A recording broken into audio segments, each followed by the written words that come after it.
Olá, galera. Firmeza? Muito bem.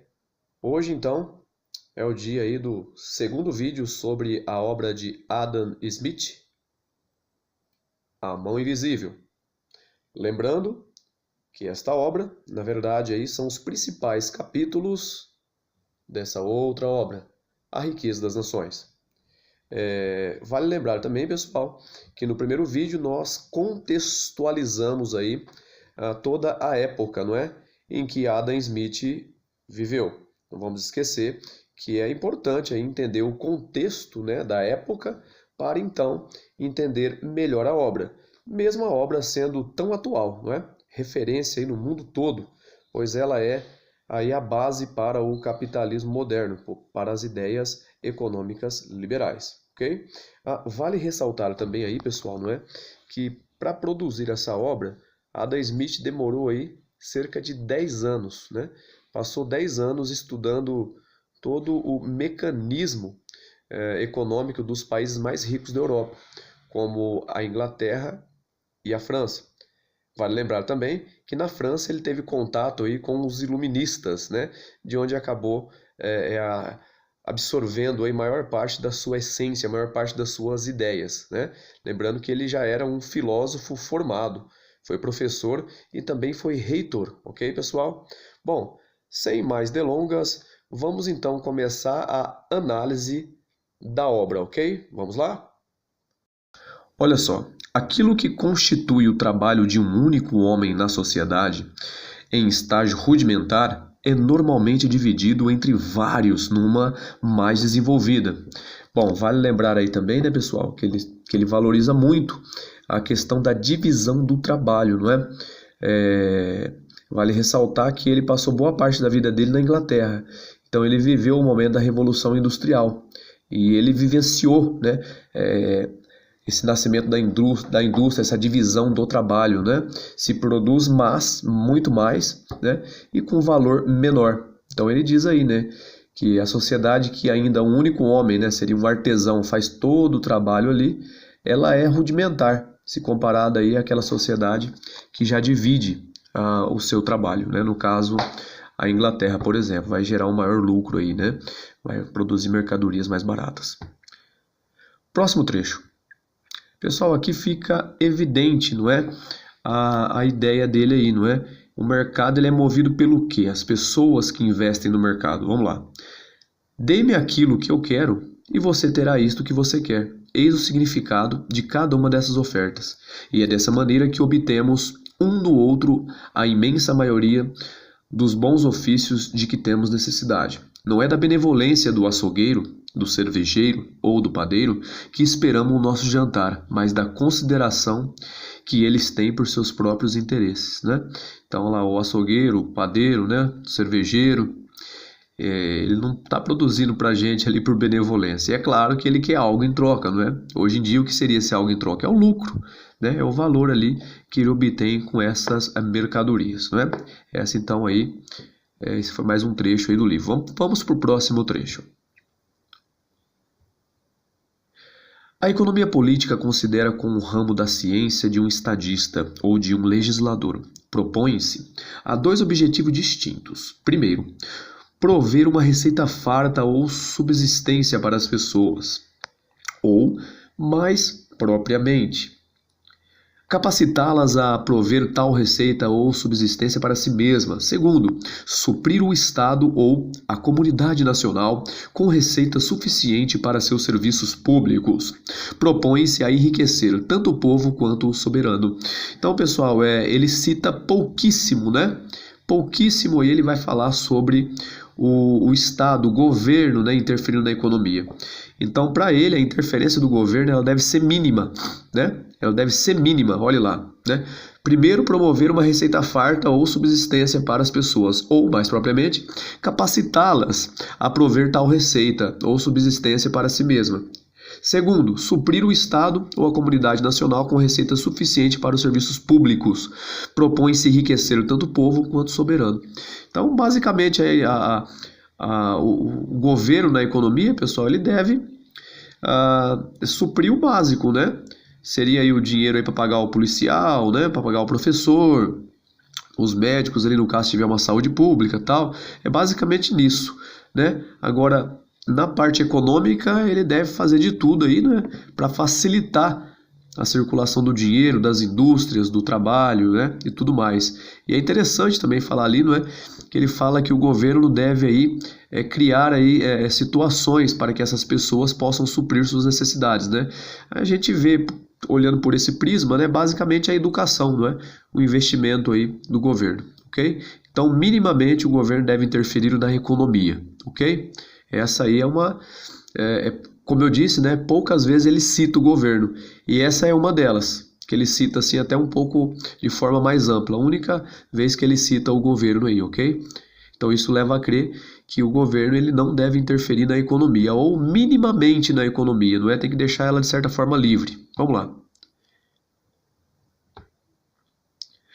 Em meio à mais destrutiva guerra no estrangeiro, portanto, a maior parte das manufaturas pode frequentemente ter um grande florescimento e, ao contrário, pode declinar com a volta da paz.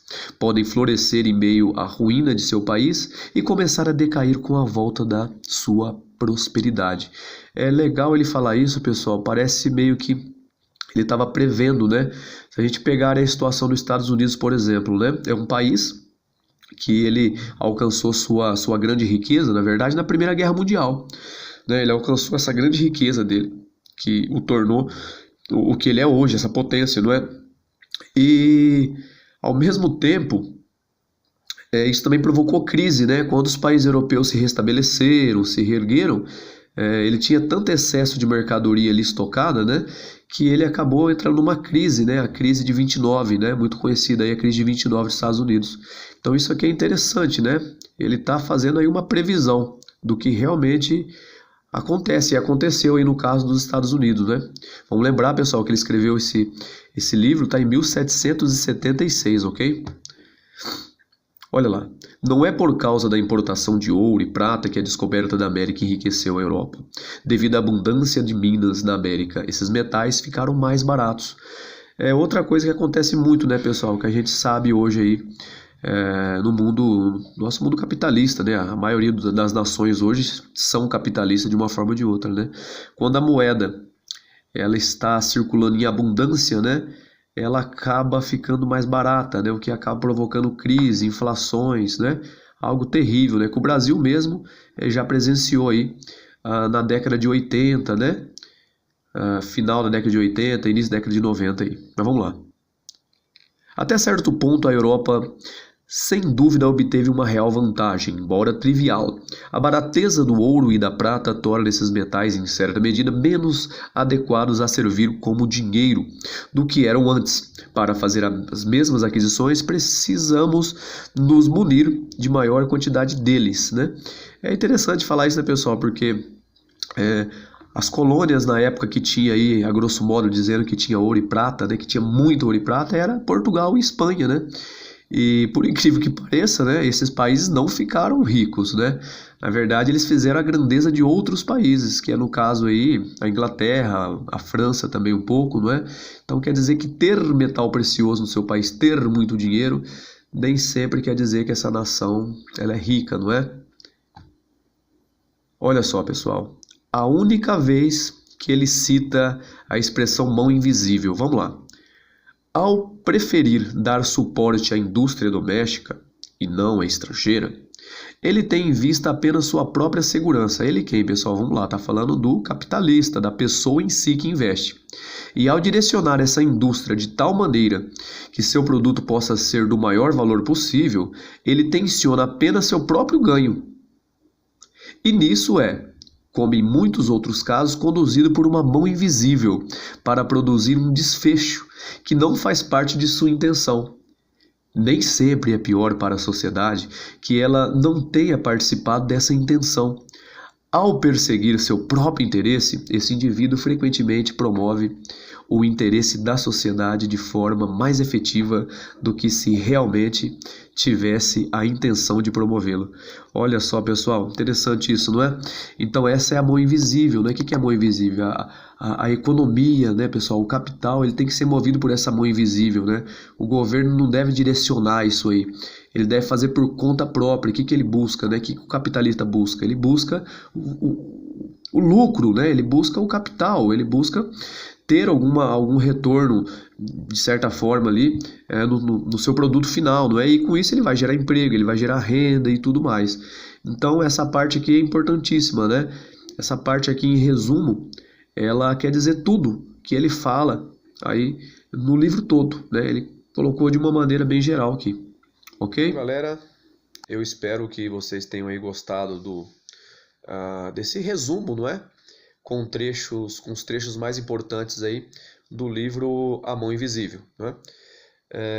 Só para concluir, então, o que seria esse sistema capitalista de acordo com o livro, né? O que seria esse sistema também conhecido aí como sistema liberal, não é? Sistema econômico liberal.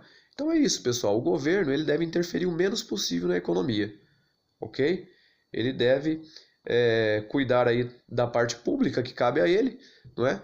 Gerando renda para a população e, de alguma forma, fazer com que esse povo aprenda a conquistar aí sua própria subsistência, né?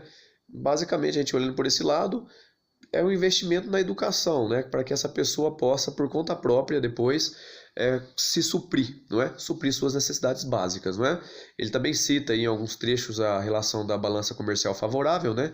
Que é aquela ideia básica que todo mundo tem, né? Que um país ele deve sempre, né, exportar mais, né, e importar menos. Isso aí acaba equilibrando as contas dentro do país, ok? Bom, mas eu indico para vocês aí que querem se aprofundar mais na leitura, né, que procurem aí então A Mão Invisível de Adam Smith, um livro razoavelmente barato, né, de 30 a 40 reais no máximo, aí você vai pagar nesta obra, ok? Muito bem, pessoal. Até a próxima. Tchau, tchau.